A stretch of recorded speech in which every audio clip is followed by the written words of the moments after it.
is the back vocalist and the guitarist of the band.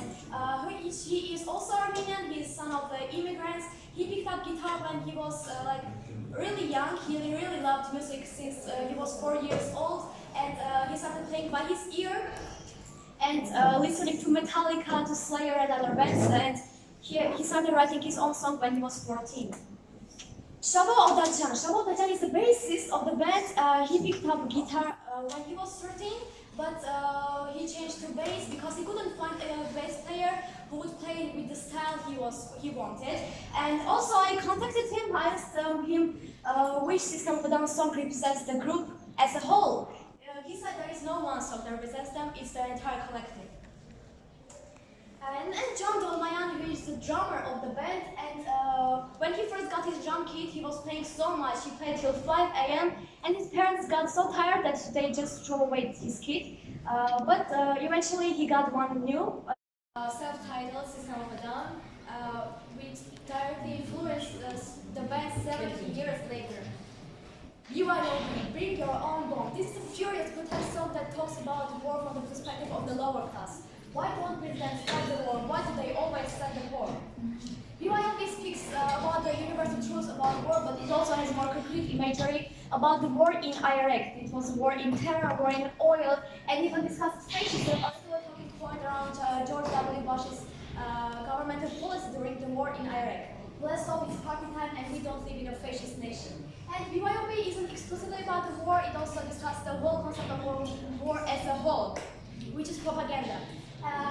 Also, this song is from double album of System of a Down, Hypnotized and Mesmerized. It's about propaganda as well, because they show it.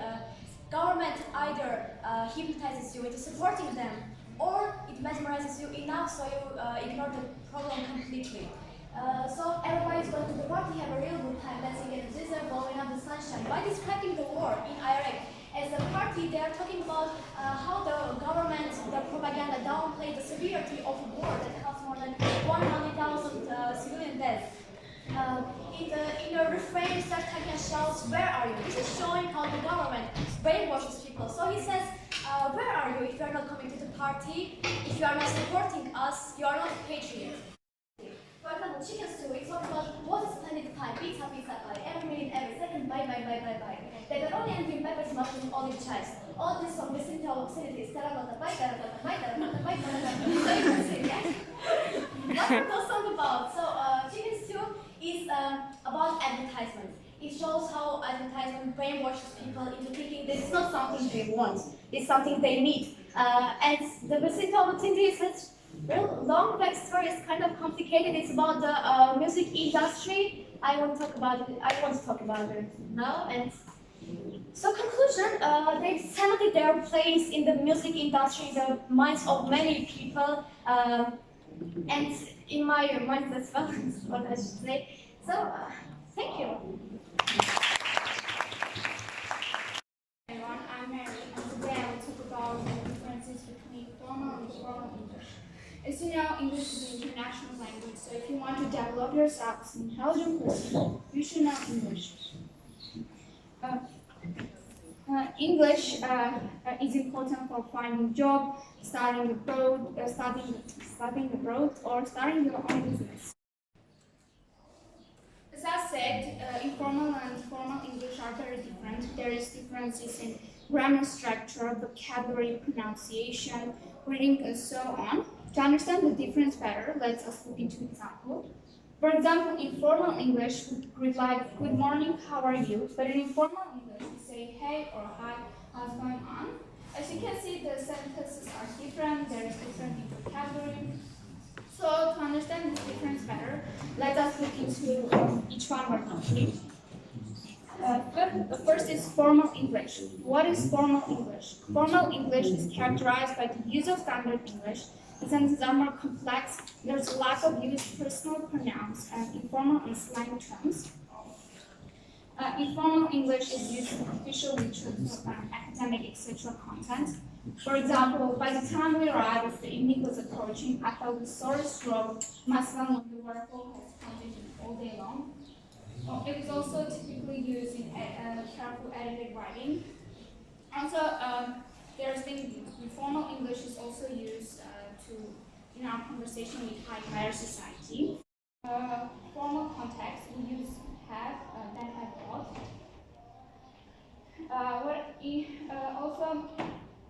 Formal English has a lot of benefits. It can help you create a wonderful first impression. You can become more confident, diplomatic and persuasive, make valuable connections in networking events, automatically improve your writing skills, deliver better talks and presentation. Now let's move to informal English. Informal English is casual and conversational. We use it in our conversation with our family and friends, and also it is used in literature. We can say that informal English is less present into the class and more chatting. Also, one thing that formal English is recognizable everywhere, but informal is not. It is something geographical.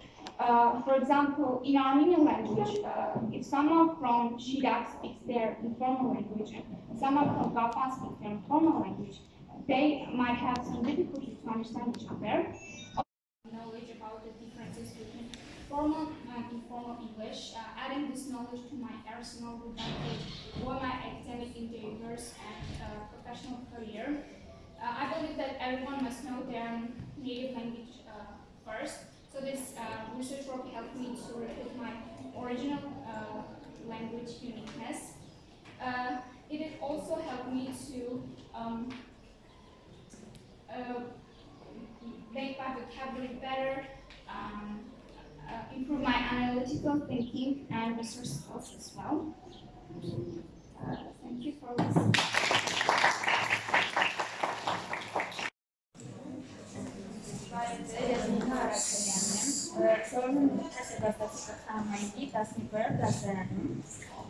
Ինձ թեման է համացանցային հապավումները և սլենգը։ Ինչ է սլենգը, ուզում բացատրել, որպեսզի բոլորը հասկանան։ Հայերենում մենք ասում ենք սլենգ, քանի որ չունենք համարվեք բառ։ Ասում ենք ժարգոն, բայց ժարգոն ուզում է սլենգը մտնում է ժարգոնի ենթաճյուղերի մեջ, բայց ժարգոն չէ։ Անգլերենի և ժարգոն և սլենգ տերմինները, ժարգոն իրենից ներկայացնում է բառեր, որոնք որ հայտնի են բոլորին, և մասնագիտական ժարգոնը, որոնք որ մենակ մասնագետներին են հայտնի, օրինակ բժիշկներին և այլն։ Ժարգոնը համարվում է նորաբանություն և ավելի օգտագործում է երիտասարդների, դեռահասների կողմից։ Սլենգի մեջ հատկանում է գրեհկաբանությունը, որոնք են ոչ հարիր արտահայտությունները։ Ես որոշեցի դրել այս թեման, որովհետև 21-րդ դարում շատ արդի է, քանի որ ես էլ դեռահաս եմ, շատ են դիտում ֆիլմեր, հաղորդումներ, այնտեղ շատ են օգտագործվում, և ինձ շատ հետաքրքրեց, որոնք կարող եք մենակ շատ մեկ անձնական շրջապատում օգտագործվել։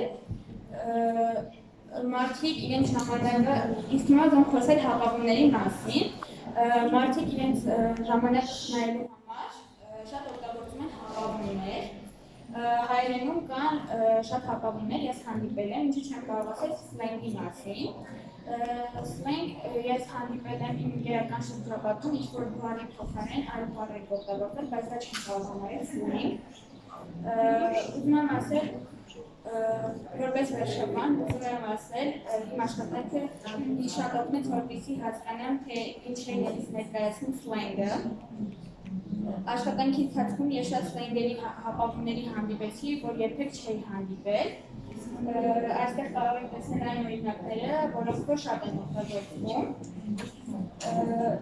Ցանկացած բառի դուք եք համացանցային սլենգ հապավումներ շատ երկար ցանկ տվելի, բայց ես ամբողջը չցանկացա ներկայացնել նրանք, որոնք որ շատ են օգտագործվում։